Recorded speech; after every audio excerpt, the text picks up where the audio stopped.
성탄절이 언제죠? 12월 25일. 그 성탄절쯤이 되면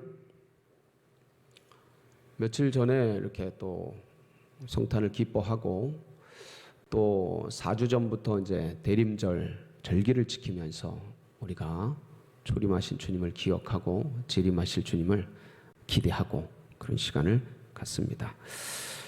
성탄절이 12월 25일이죠. 맞습니까? 아니죠.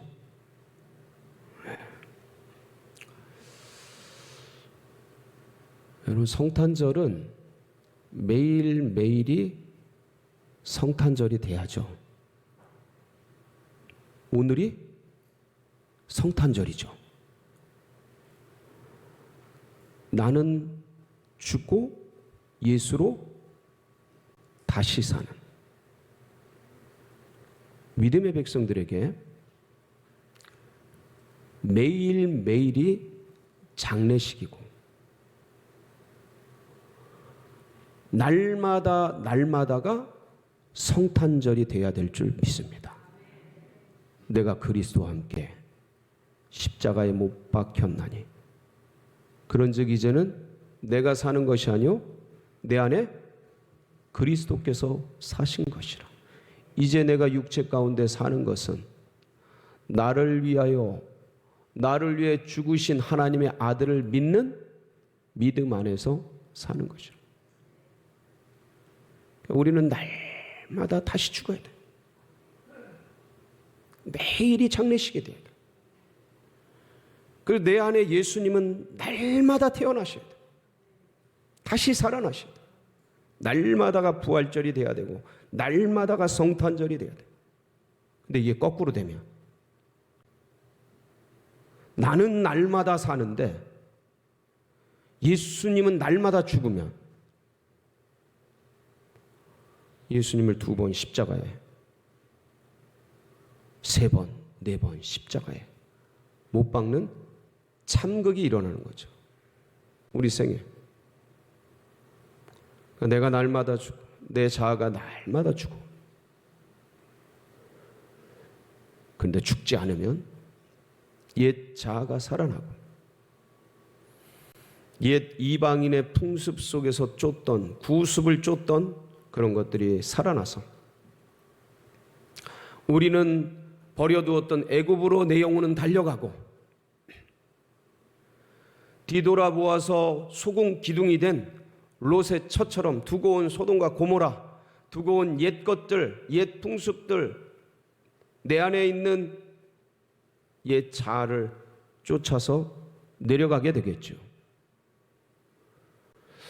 우리 성도님들을 올 한 해, 이 새해 날마다 죽고 나는 날마다 죽고 예수 그리스도는 날마다 살아. 나의 날은 날마다 장례식이 되고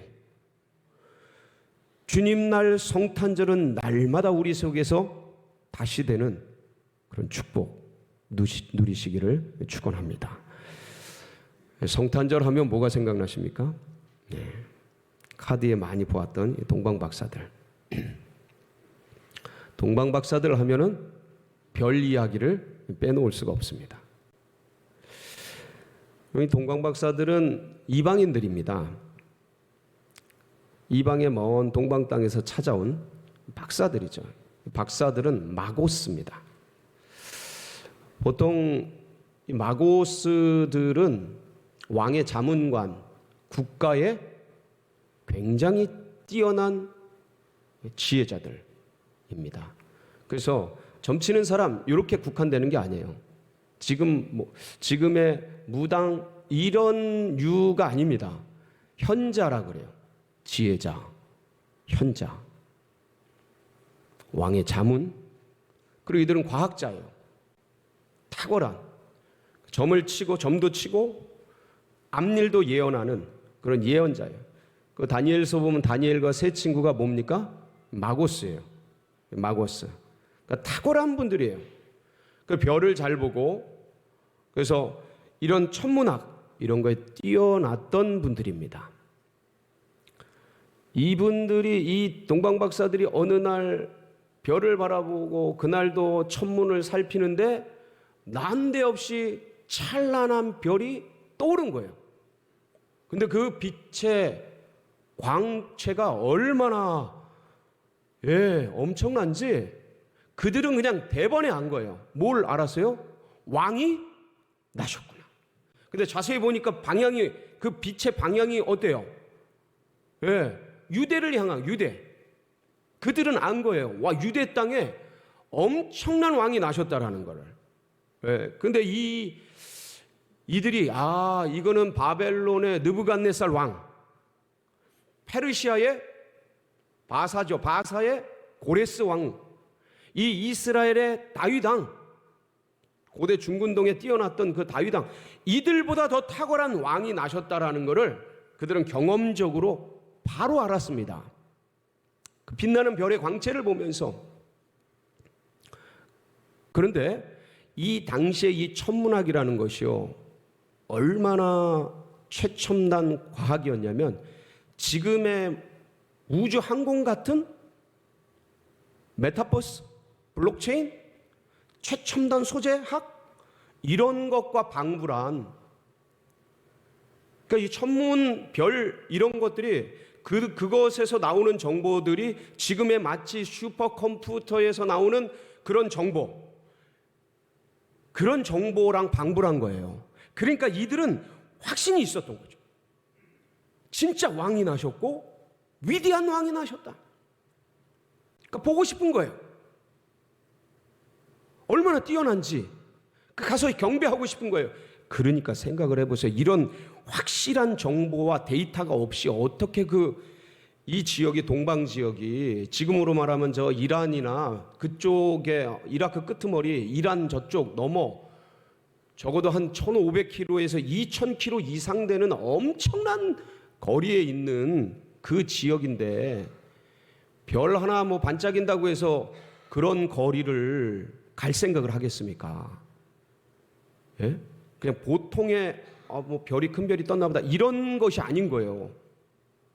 그러니까 이들은 진짜 별을 볼 줄 아는 분들이고, 그리고 진짜 그 별이 뜬 거예요. 그게 무슨 별이에요? 왕중 왕, 주의 주, 예수 그리스도의 찬란한 별이 뜬 거예요. 그들이 발견한 거예요. 그러니까 확신한 거죠. 위대한 왕이다.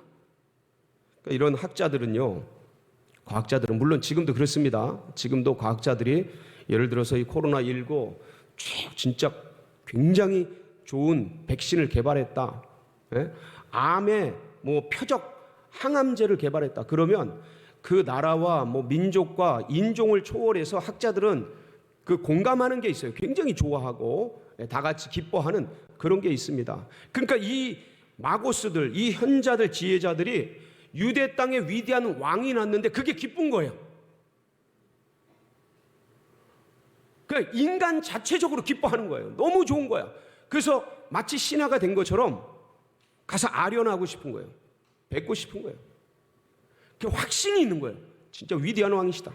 그리고 그 1,500, 2,000km 되는 그 거리를 뚫고 갈 생각을 한 거예요. 그 가는 과정을 생각해 보세요. 많은 분들이 그래요. 이건 6개월 이상 걸리는 거다. 6개월 이상. 그 당시에 그 동방으로부터 예루살렘까지 얼마나 많은 나라가 있을 것이며 얼마나 다양한 민족들이 있겠습니까? 그 국경을 넘고 민족을 넘고 나라들을 넘으면서 얼마나 많은 일들이 있겠어요.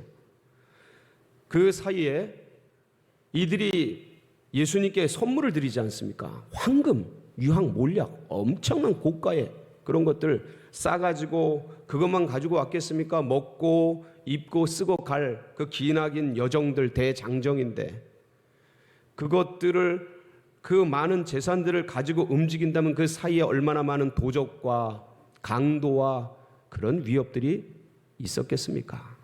생각을 해보세요. 많은 어려움이 있었지 않게 강의 위험, 산의 위험, 광야의 위험, 사막의 위험, 예기치 않았던 수많은 위험들이 있을 터인데 그 갈 마음이 나겠냐고요. 근데 본 거예요. 그 별을 확실한 거. 그래서 그 기나긴 그 지단한 대장정을 하기로 결정을 한 거예요. 많은 과학자들, 신학자들이 그럽니다. 우리가 카드에서 엽서에서 보던 낙타를 타고 온 3명의 동방박사 이렇게 생각하는 그거를 넘는 이들의 수행원들, 왜냐면 마고스들이 왕의 자문관들이거든요. 그 권력과 힘이 대단하거든요. 그분들을 수행하는 수행자들, 함께했던 종들, 그리고 그들을 호위하려는 군사들, 많은 군사들은 아니었겠지만 군사들이 같이 움직인 거예요. 무리가 움직인 거죠. 기나긴 그 길을 많은 돈이 들었을 거예요. 6개월 이상의 장거리 여행을 생각해 보세요. 지금도 쉽지가 않습니다. 이렇게 비행기가 발달돼 있고 기차가 발달돼 있는 지금도 6개월 이상 장거리 여행을 한다? 일생에 한 번 결단하고 할까 말까예요. 그렇지 않습니까? 근데 이들은 그 별을 보고 결정한 거예요. 떠나기로. 자, 그러니까 이 별은 이 동방박사들의 안내자였어요. 낮에는 움직이기가 힘듭니다. 중동은. 지금도 버스로 움직이지 낮에 걷는다 생각하기가 힘들어요. 그러니까 해가 꺾이고 떨어지는 어느 역에 빛나는 별이 그들의 안내자가 되고 동반자가 되고 인도자가 되었겠죠. 여러분, 우리의 인생에 이 어두운 밤 험악한 세월을 보내는 우리의 인생길에도 그 찬란한 예수 그리스도의 별이 여러분 인생의 길 가운데 빛나시기를 축복합니다. 그게 끌어가야 돼요. 지금이야 내비게이션 있고 GPS 있고 인도하는 레이더가 있고 별게 다 있지만 그런 게 없어지면 나침판이 없어지면 지금도 별이 캄캄한 밤에 인도에 갑니다. 여행객의 안내자입니다.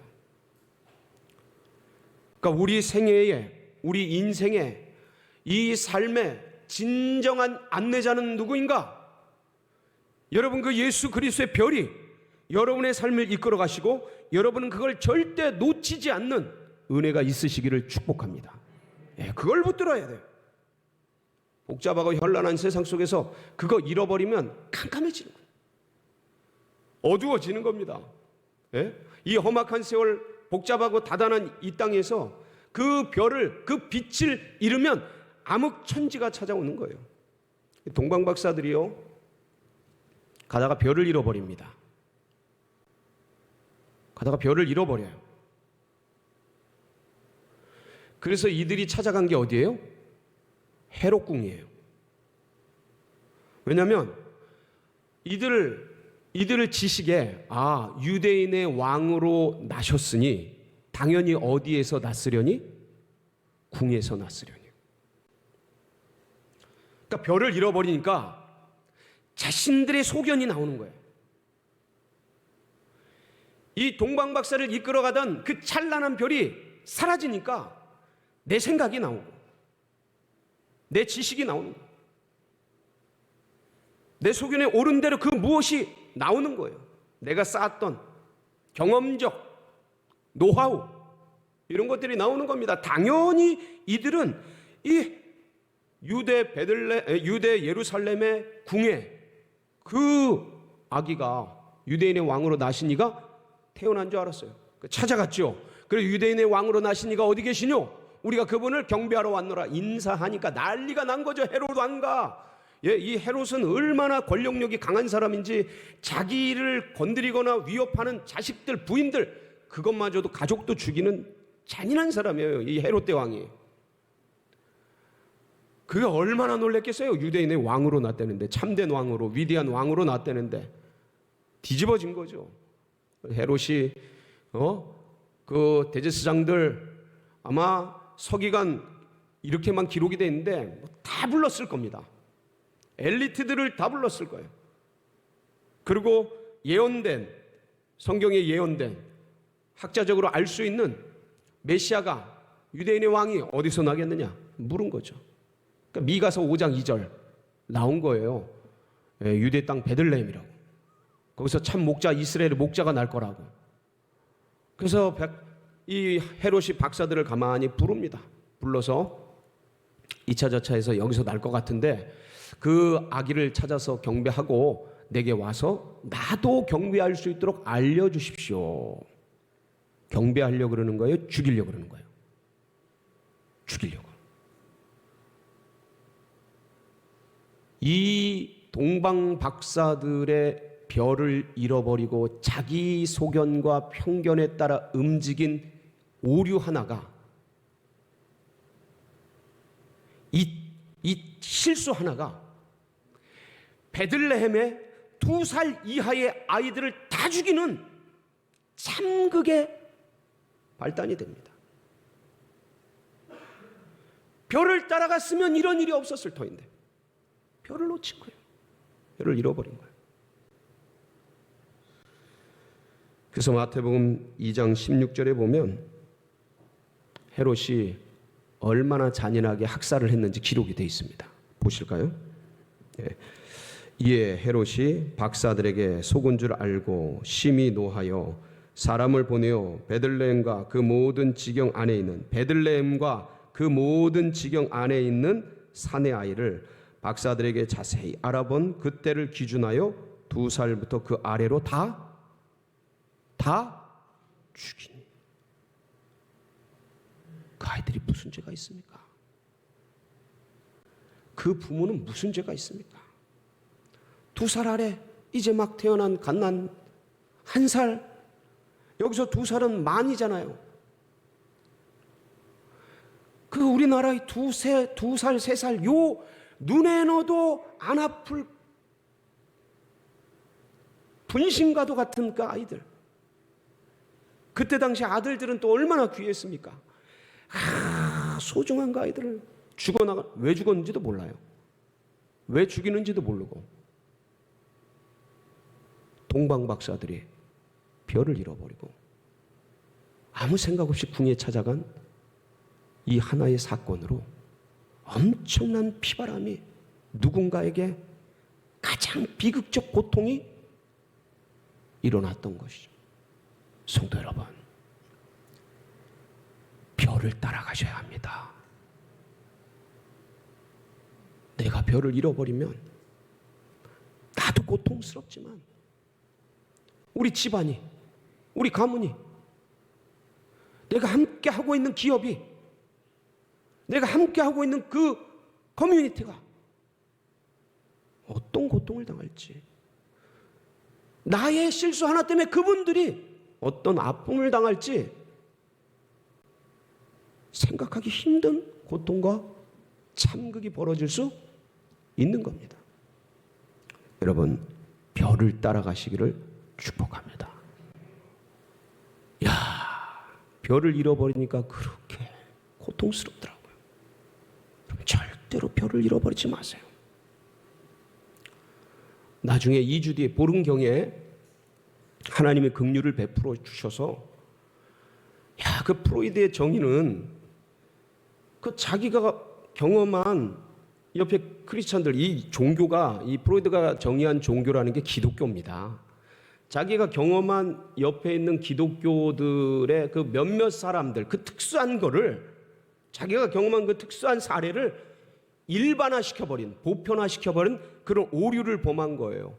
그리고 사람들에게 있는 그 종교성, 그런 것들은 유아기적 발상이 아니고 외부 투사가 아니고 하나님이 모든 인간에게 넣어놓은 영혼을 사모하는 마음인 거예요. 영적 본능인 거예요.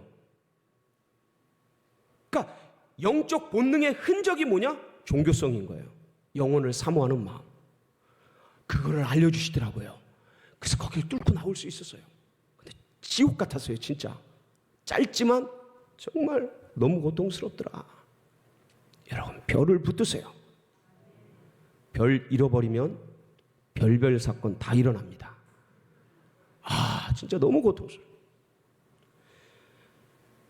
이 동공학사들이 궁에 들어가서 그런 실수를 범하고 나오면서 다시 별을 찾습니다. 다시 별을 찾아요. 보면 그 별이 9절에 보면 어떻게 나타나요? 우리 9절 말씀 보실까요? 시작. 박사들이 왕의 말을 듣고 갈새 동방에서 보던 그 별이 문득 앞서 인도하여 가다가 악이 있는 곳 위에 머물러 서 있는지라. 어떻게 나타났어요? 문득, 갑자기. 다시 찾은 거예요. 다시 찾아서 그 별이 얼마나 친절한지 악이 있는 집까지 안내를 한 거예요. 이걸 놓치지 말았어야 되는데 이걸 놓쳐가지고 그 참극의 발단이 되고, 그치만 하나님 긍휼을 베풀어서 또 이렇게 다시 찾아서 그분께 경배 드리고 황금과 유향과 몰약을 예물을 드리죠. 그리고 꿈에 지시함을 받습니다. 헤롯에게로 돌아가지 말아라. 그냥 동방으로 가라. 그리고 이제 가버리게 되는데, 사랑하는 성도 여러분,